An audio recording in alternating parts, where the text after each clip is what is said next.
Megapixel ले लो, megapixel 16 megapixel, 32 megapixel, 64 megapixel. अरे भाई मेगापिक्सल ले लो 108 मेगापिक्सल। जी हाँ दोस्तों, स्मार्टफोन कंपनियां हमें ऐसे ही मेगापिक्सल के नाम पर बेवकूफ बना रही है और हमारा काट रही है। यदि आप भी बचना चाहते हो इससे तो इस वीडियो को लास्ट तक देखते रहिएगा।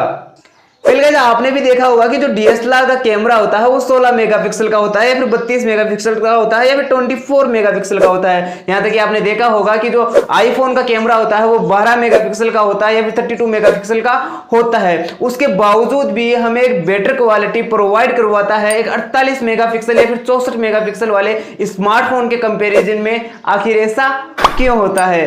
जानना चाहते हो इसे? तो यार फिर मैं किस लिए हूं? तो चलिए स्टार्ट करते हैं। पहले गाइस इसको समझने के लिए आपको समझना होगा कि ये मेगापिक्सल क्या होता है, कि ये मेगापिक्सल का फंडा होता क्या है। पहले गाइस यहाँ पर मेगापिक्सल को समझने से पहले आपको समझना होगा आखिर यहाँ पर ये पिक्सल क्या होते हैं। वेल गाइस पिक्सल को मैं सिंपली आपको एक्सप्लेन करना चाहूँ तो जो एक इमेज होती है उसको जब आप मैक्सिमम जूम करते हो, ज्यादा से ज्यादा जूम कर लेते हो, तो वहां पर एक इमेज का जो सबसे छोटा हिस्सा होता है उसी को हम बोलते हैं पिक्सल। मतलब जो आप जूम इमेज को जूम करते जाइए तो इमेज को जैसे जैसे जूम करते जाओगे तो उसके अंदर आपको स्क्वायर बॉक्स दिखाई देंगे, चौकोर बॉक्स दिखाई देंगे। उन चौकोर बॉक्स को ही हम बोलेंगे पिक्सल्स।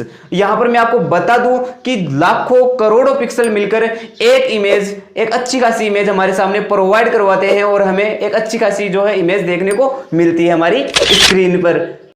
वेल गाइस अगर आपको समझ में आ गया पिक्सल क्या होते हैं तो अब समझ लीजिए मेगापिक्सल क्या होता है। वेल गाइस यहां पर सिंपली मैं आपको बता दूं जो 10 लाख पिक्सल्स मिलकर क्या करते हैं, एक मेगापिक्सल को बनाते हैं। इसका मतलब यह हुआ कि एक मेगापिक्सल में 10 लाख पिक्सल्स होते हैं छोटे छोटे। और इसी तरह से आप यदि इसको मल्टीप्लाई करते जाओगे आगे, मतलब 48 मेगापिक्सल में हो जाएंगे। यदि 48 को मल्टीप्लाई कर दें हम 10 लाख से तो यहां पर हमारे पास 4 करोड़ 8 लाख पिक्सल्स हो जाएंगे। इसी तरह यदि आप 64 मेगापिक्सल की बात करो तो 64 मेगापिक्सल के अंदर हो जाएंगे 6 मिलियन, ऑलमोस्ट 6 मिलियन के समथिंग में हो जाएंगे। तो आप समझ सकते हो कि अब मेगापिक्सल क्या होते हैं। तो आपको उम्मीद करता हूं समझ में आ गया होगा कि मेगापिक्सल क्या होते हैं। वेल गाइस अगर आपको अब समझ में आ गया कि मेगापिक्सल क्या होते हैं तो अब समझ लीजिए ये स्मार्टफोन कंपनियां हमारे साथ कैसे खेल रही है मेगापिक्सल को लेकर। चलिए बात करते हैं यहां पर स्मार्टफोन कंपनियां कर क्या रही है। देखिए दोस्तों मैं आपको बता दूं जो सारे के सारे जो मेगापिक्सल्स होते हैं वो इमेज सेंसर में स्टोर होता है।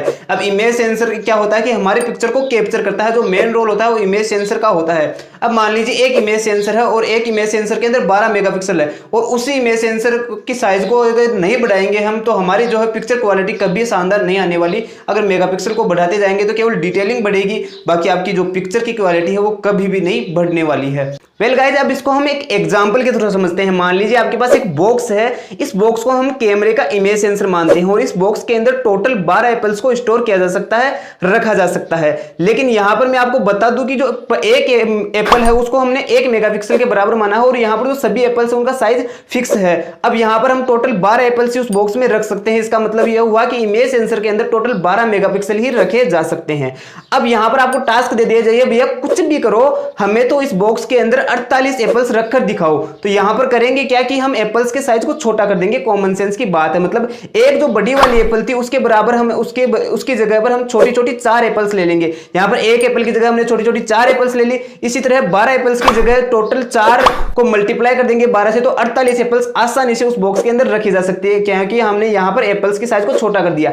इसी तरह स्मार्टफोन कंपनियां क्या करती है, मेगापिक्सल को डिवाइड कर देती है 4 पिक्सल्स में या फिर 6 पिक्सल्स में या फिर 8 पिक्सल में, जितना उनको बनाना होता है वो बना देती है। मान लीजिए 1 मेगापिक्सल था, उस मेगापिक्सल को काटकर छोटे छोटे 4 मेगापिक्सल बना लिए और इमेज सेंसर के अंदर स्टोर कर दिए। मतलब मेगापिक्सल तो 12 ही थे लेकिन उनको छोटा छोटा कर करके क्या कर दिया, आपको 48 मेगापिक्सल जो है उस इमेज सेंसर के अंदर डालकर दे दिए। और आपको लगता है कि हमें यहां पर 48 मेगापिक्सल बना है, बल्कि एक्चुअली उसके अंदर होता 12 मेगापिक्सल ही है।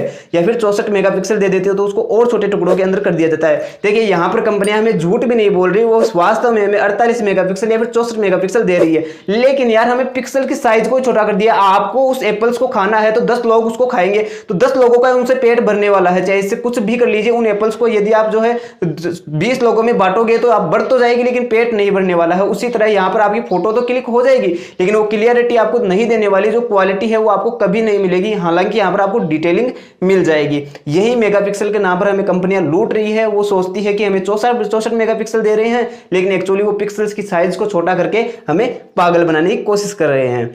लेकिन यहाँ पर सवाल आ जाता है कि यार DSLR का जो कैमरा होता है वो तो 12 मेगापिक्सल का होता है, लेकिन या फिर 16 मेगापिक्सल का होता है, लेकिन वो हमें एक बेटर इमेज क्वालिटी प्रोवाइड करवाता है एक स्मार्टफोन के 64 मेगापिक्सल या फिर 108 मेगापिक्सल के बजाय। यहाँ पर आईफोन का कैमरा भी जो है 12 मेगापिक्सल का होता है, ज्यादा मेगापिक्सल का नहीं होता, फिर भी हमें एक जो है अच्छी क्वालिटी प्रोवाइड करवाता है। ऐसा क्यों? तो वेल गाइस, इसको समझने के लिए आपको समझना होगा कि इमेज कौन कौन सी चीजों पर डिपेंड करती है, जो इमेज की क्वालिटी है वो कौन कौन सी चीजों पर डिपेंड करती है। तो वो समझिए। सबसे पहले आप देखिए, इमेज की क्वालिटी बहुत से फैक्ट्स पर डिपेंड करती है। यहाँ पर कई फैक्ट्स जैसे हो गए कि जो इमेज सेंसर की जो साइज है उस पर डिपेंड करेगी, अपर्चर की जो साइज है उस पर डिपेंड करेगी। यहाँ पर अपर्चर जितना छोटा होगा रोशनी उतनी ही ज्यादा अंदर जा पाएगी और उतनी ही बेटर क्वालिटी आपको देखने को मिल पाएगी। यहाँ पर इमेज प्रोसेसिंग पर भी डिपेंड करती है। जो आपकी इमेज प्रोसेसिंग है, जो आपकी इमेज प्रोसेसर है, वो आपके इमेज की प्रोसेस को किस एल्गोरिथम से स्टोर कर रही है, किस तरह से वो स्टोर कर रही है, इस पर भी वो डिपेंड करेगी। और लाइटिंग कंडीशन पर भी एक इमेज डिपेंड करती है। तो ये सारे के सारे फैक्ट्स मिलकर आपको एक अच्छी क्वालिटी दे देते हैं। DSLR के अंदर क्या होता है कि आप देखते होंगे DSLR का फेस काफी चौड़ा होता है, क्योंकि उसके अंदर जो इमेज सेंसर की जो साइज है वो बहुत ज्यादा बढ़ा दी गई है। यानी यहाँ पर हमारे पास अब मोटी मोटी एप्पल्स भी कितनी ही रख लो उसके अंदर रखी जा सकती है। यहाँ पर हमें इमेज सेंसर खुला खुला बहुत ही बड़ा मिल जाता है। और यहाँ पर यही कारण है कि जो हमें इमेज की जो क्वालिटी है वो DSLR के अंदर बेटर देखने को मिलती है। इसी तरह से हमारे पास जो देखने को मिलता है आईफोन वगैरह देखने को मिलता है, यहाँ पर उसके अंदर भी इमेज सेंसर की साइज थोड़ी बड़ी होती है हमारे नॉर्मल स्मार्टफोन के कंपैरिजन में। उसी तरह से आप देखते होंगे जो उनमें अपर्चर की साइज है वो भी काफी छोटी देखने को मिल जाती है और हमें एक अच्छी इमेज क्वालिटी प्रोवाइड करवा देती है। तो उम्मीद करता हूँ आपको समझ में आया होगा कि जो मेगापिक्सल के नाम पर कंपनियां हमें कैसे लूट रही है। तो अगर आपको अच्छे से समझ में आ गया हो तो मिलते हैं नेक्स्ट वीडियो में। अभी के लिए इतना ही। धन्यवाद। Thank you.